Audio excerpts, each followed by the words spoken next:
Hey, what's up there, YouTubers? It's me again, Brian, aka Gamer55551, and I am back with a video review, and this one is to some degree sort of a retro review. As for this one, we're going to be taking a look at the game Binary Domain, if I'm saying the name correctly, being played on the Xbox Series S. This is a game from Sega.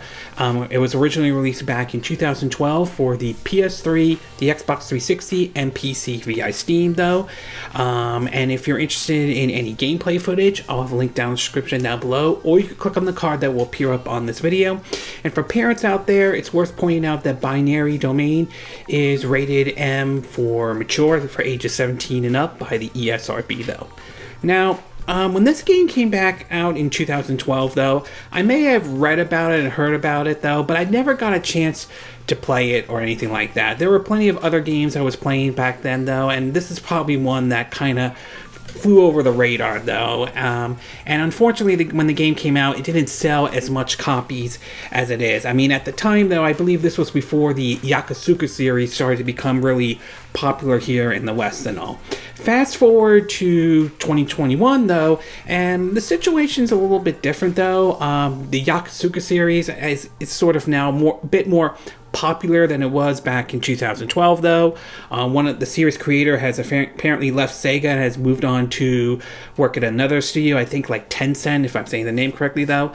And it was also recently announced that the game Binary Domain was going to be coming to the Xbox system as part of the backwards compatibility. On top of that, it turns out that it would be getting the FPS Boost. So when I heard that announcement, I decided to give this game a go, because it was certainly one of the games I wanted to try if it was announced for backwards compatibility, along with several other games too, like Fallout New Vegas and all.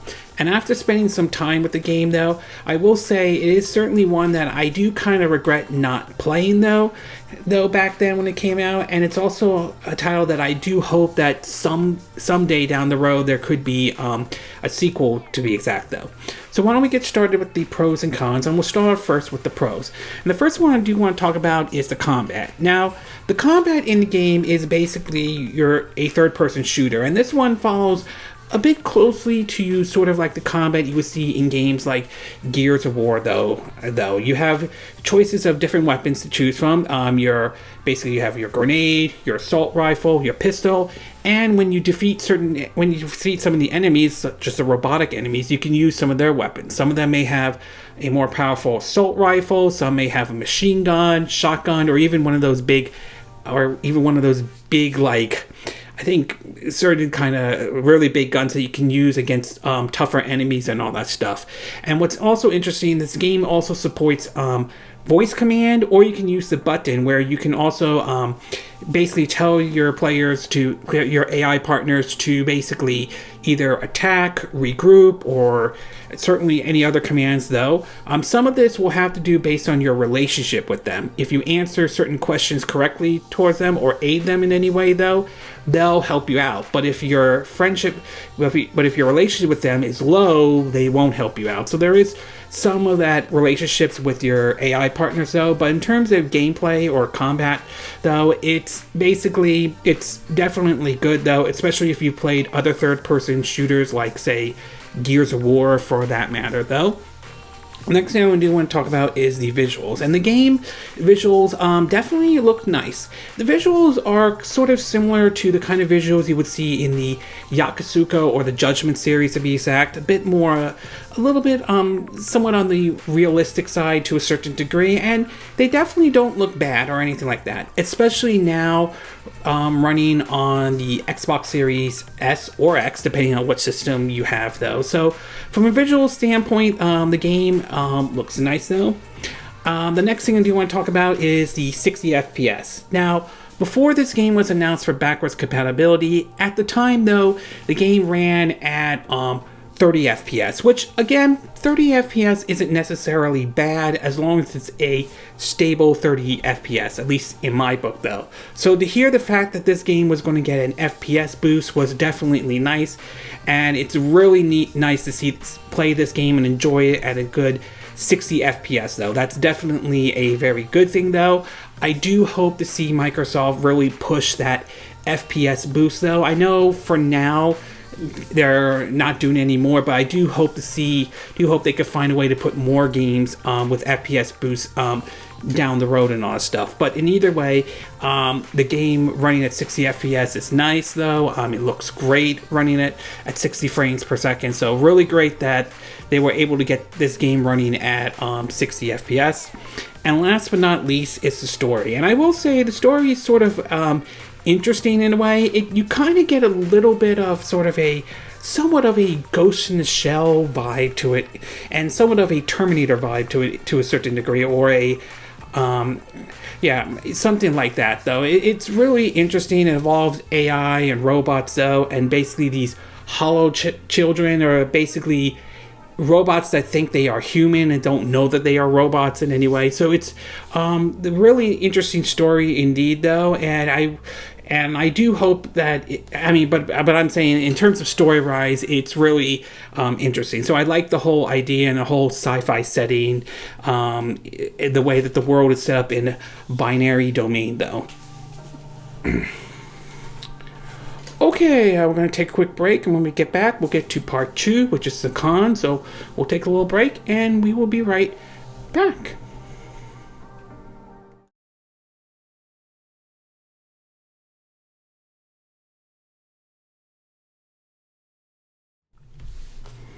Okay, and we are back with part 2 of my video review of a binary domain for the Xbox Series S. As I mentioned before, this game was originally released on the PS3, Xbox 360, and PC via Steam back in 2012.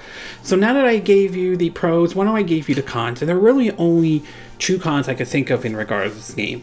The first one has to do with the voice command option. Now, basically what you can do is you could plug in sort of a microphone and all, and you can use certain words and commands instead to talk to your AI partners instead of basically using the button commands and all that stuff.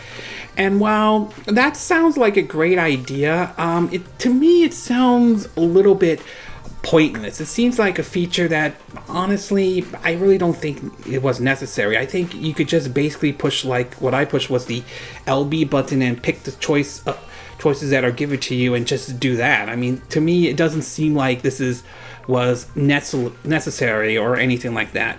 But supposedly it's an optional choice. You can use it if you want to. If not, you don't have to use it at all. I've yet to use it in any way. I don't know if that feature is available playing it on the Xbox Series S or not, or if you're playing on the Xbox Series X, though. But to me, based on what I've seen so far, it seems a bit pointless and seems a little bit unnecessary, though. But like I said, it's an optional choice, which is certainly nothing wrong with that or anything like that at all, though. The next thing I do want to talk about is your AI partners, and sometimes this can be sort of a hit and miss sometimes with them, though. While I won't say the AI is necessarily bad at this game, though, there are times when dealing with them can be a little annoying here and there, and though sometimes they'll run into your line of fire, and that could be a bit of a problem and lower your relationship towards them, which, even if that wasn't your intention and all that, other times you ask them to attack, and sometimes they don't necessarily attack that certain enemy. And then there are times when they ask if you need help or anything like that. If you're on death's door and you need a health pack to recharge your health and all, I mean, you can call them over, and sometimes they will come over, but there are times when they're so busy that to the point they're not going to rush over and help you, and sometimes you might as well just use your own health pack and that you have stored for your character and all. So to me, the AI is sort of a hit and miss, though. It's not terrible, but there are some things I did find a little bit annoying, though. And while you can command them to attack and everything like that, you can't really command them to move to a certain place or not, which is a feature I would have liked to see in the game and all. Overall, I will say Binary Domain is an enjoyable third-person shooter, though, and a game that I kind of look back and wish that I had a chance to try out, though. At its best, though, the combat third-person mechanics are enjoyable. The combat and shooting is good, though. The game looks nice, even in 2021, though. I'm glad that the game is running at 60 frames per second. I'm glad this is part of the backwards compatibility, and the story is interesting, though. At its worst, however, is that the voice command, while optional, seems a bit pointless in my view, though, and the AI partner, like I said, can be a hit and miss.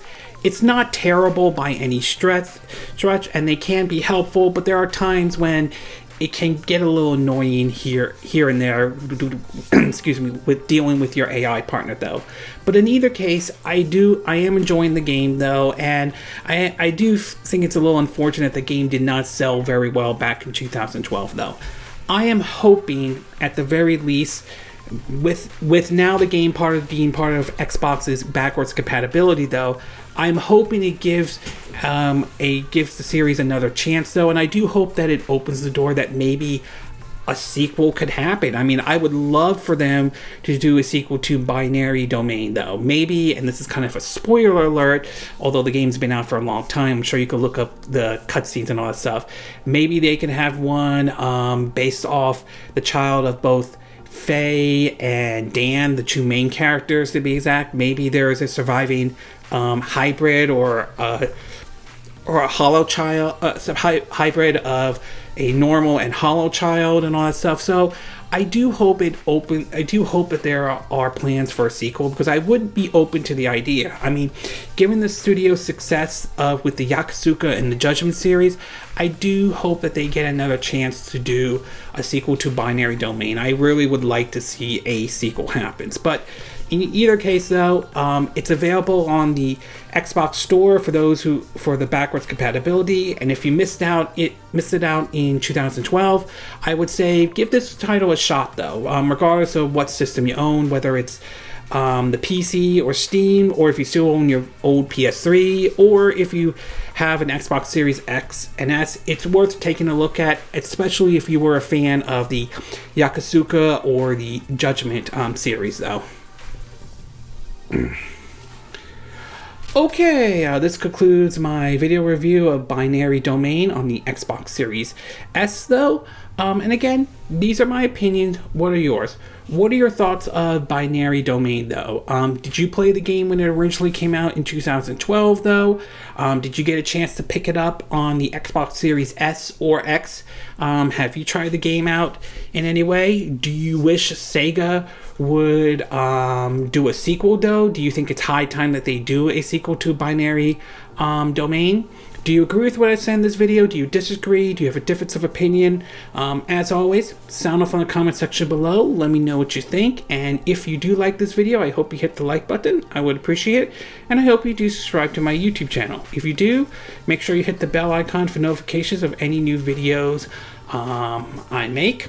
Also, feel free to share this video if you want to, and feel free to donate to my channel if you like. You can do it through PayPal me or Patreon. Links will be in the description of this video, assuming you watch this on YouTube. And I will see you again next time when I do another video. Hopefully that'll be soon. Until then, from Southern California, I wish you all a good day then. Bye!